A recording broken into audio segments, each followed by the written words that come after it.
Perkenalkan, nama saya Rizky Alfiansyah Iqbal. Saya akan mempresentasikan rekayasa perangkat lunak dari bab 1 hingga bab 14 dengan NIM 2023 0801 372. Daftar isi di sini yaitu ada 1. Pengertian rekayasa perangkat lunak, 2. Software development life cycle, classic waterfall model, yang ketiga interaktif waterfall model, prototyping model, evolutionary model, spiral model. Yang keempat, requirement analysis dan specification. Yang kelima, software design strategis. Yang keenam, software analysis design tools. Yang ketujuh, struktur desain. Daftar isi 1.1. Yang kedelapan ada object modeling using UML, black box testing, white box testing. Yang ke-10, testing debugging, integration, dan sistem. Yang ke-11 ada software maintenance, proses model. Yang ke-12 software quality. Ke-13 software project planning. Yang keempat karya tulis sebagai penguatan pembekalan. Yang pertama, pengertian rekayasa perangkat lunak yang bisa disingkat dengan RPL. RPL adalah disiplin ilmu yang mengembangkan, memelihara, dan mengelola perangkat lunak secara sistematis dan struktur. Tujuannya adalah menciptakan perangkat lunak yang berkualitas, efisien, dan mudah dipelihara. Bidang ini mencakup analisis, desain, pemrograman, pengujian, dan pemeliharaan dengan berbagai metodologi, seperti waterfall dan agile. RPL berperan penting dalam berbagai industri, mendukung efisiensi dan inovasi teknologi. Yang kedua ada software development life cycle, bisa disingkat dengan SDLC, Classic Waterfall Model. Waterfall Model adalah metode pengembangan perangkat lunak yang bersifat linear dan berurutan, di mana setiap tahap harus diselesaikan sebelum berpindah ke tahap berikutnya. Model ini cocok untuk proyek dengan persyaratan yang jelas dan tetap, tetapi kurang fleksibel dalam menangani perubahan. Berikut adalah tahapan utama waterfall model. Pertama, requirement analysis. Kedua, sistem design. Ketiga, implementation. Keempat, testing. Kelima, development. Kelima, maintenance. Yang keenam, interaktif. Yang ketiga, interaktif. Waterfall model, prototyping model, evolutionary model, spiral model. Yang pertama, interaktif waterfall model adalah perbaikan dari classical waterfall model dengan menambahkan iterasi di setiap tahap pengembangan. Kedua, prototyping model ini berfokus pada pembuatan prototipe awal dari perangkat lunak untuk memahami kebutuhan pengguna sebelum mengembangkan produk akhir. Yang ketiga, evolutionary model ini mengembangkan perangkat lunak secara bertahap dan terus-menerus, ditingkatkan berdasarkan umpan balik dan kebutuhan yang berkembang. Yang terakhir, spiral model menggabungkan elemen dari waterfall model dan prototyping model dengan menekan analisis risiko di setiap interaksi. Selanjutnya, requirement analysis dan specification. Requirement analysis dan specification adalah tahap awal dalam software development life cycle yang bertujuan untuk memahami, mendokumentasikan, dan menyepakati kebutuhan perangkat lunak dengan pengguna atau pemangku kepentingan set nula dapibus. Adapun utama prinsipnya ada 4, yaitu requirement gathering, kedua requirement analysis, ketiga requirement specification, keempat requirement validation. Selanjutnya, software design strategis. Software design strategis adalah pendekatan yang digunakan dalam proses perancangan perangkat lunak untuk menghasilkan sistem yang efisien, terstruktur, dan mudah dipelihara.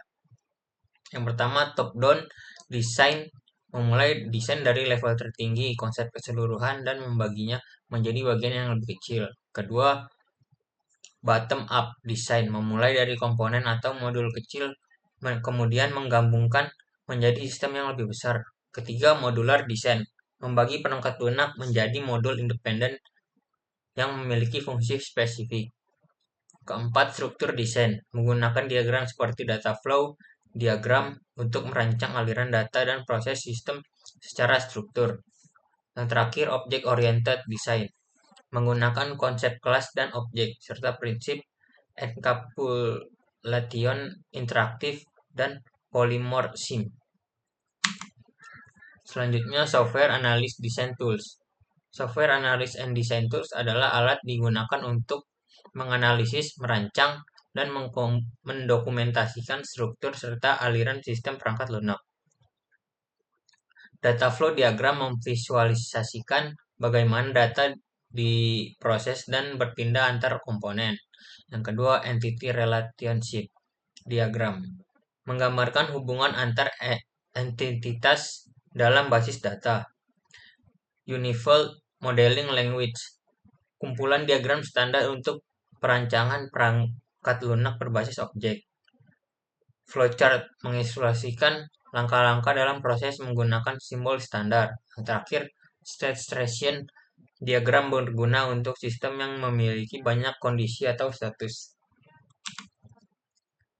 Selanjutnya, struktur desain. Struktur desain adalah pendekatan perancangan perangkat lunak yang berfokus pada pemecahan sistem menjadi modul yang lebih kecil dan terorganisir dengan baik. Yang pertama ada modularization, yang kedua top-down approach, yang ketiga transition, yang keempat coupling. Selanjutnya, object modeling using atau bisa disingkat dengan UML, modeling language, adalah pendekatan untuk merancang sistem perangkat lunak berbasis objek menggunakan diagram UML. Use case diagram menunjukkan interaksi antara pengguna, aktor, dan sistem. Kelas diagram menggambarkan struktur kelas, atribut, metode, dan relasi antar kelas. Sequence diagram memvisualisasikan urutan interaksi antara objek dalam suatu proses. Selanjutnya, black box testing dan white box testing. Black box testing adalah pengujian perangkat lunak yang berfokus pada input dan output tanpa melihat kode internal.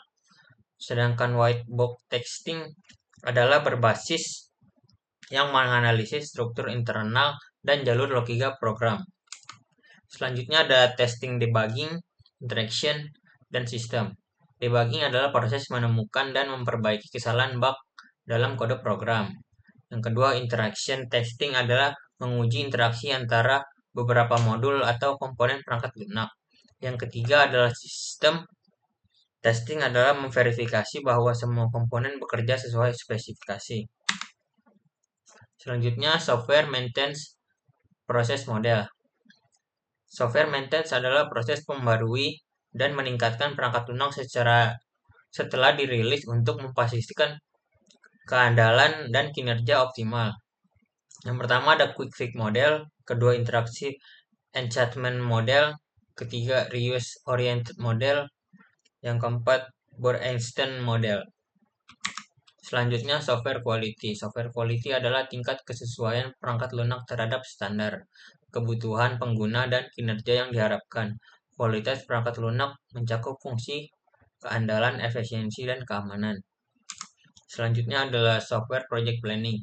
Software project planning adalah proses perancangan dalam pengembangan perangkat lunak yang mencakup estimasi, penjadwalan, dan alokasi sumber daya untuk memastikan proyek berjalan dengan target waktu, biaya, dan kualitas. Dan juga software project planning sangat penting dalam memastikan proyek berjalan sesuai rencana dengan pendekatan yang tepat dalam estimasi, penjadwalan, dan manajemen risiko.